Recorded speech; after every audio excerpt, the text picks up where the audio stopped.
ছুটির দিনে বইমেলার পাঠক ক্রেতার উপস্থিতি সম্পর্কে জানাতে যুক্ত হচ্ছেন সহকর্মী সাদিয়া ন্যান্সি।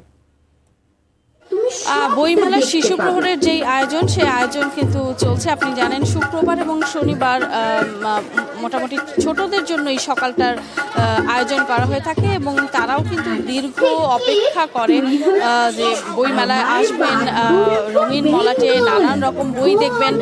বিশেষ করে যদি আমি বলি যে প্রতি বছর সিসিমপুরের যে আয়োজন থাকে সেই আয়োজনটার জন্য তাদের দীর্ঘ অপেক্ষা থাকে। যদিও এবছর সিসিমপুরের আয়োজন নেই, তবে তাদের এই মন খারাপ কিছুটা কমানোর জন্য এখানে সকাল থেকে একটি পাপেট শোর আয়োজন করা হয়।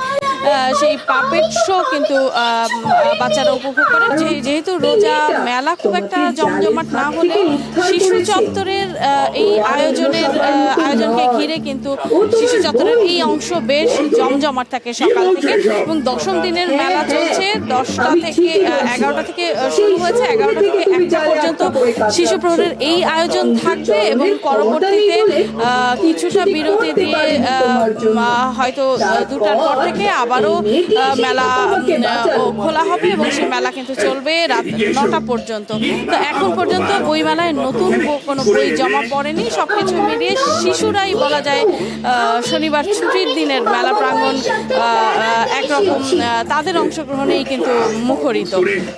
এই ছিল আমার কাছে মেলা থেকে সবশেষ খবরাখবর।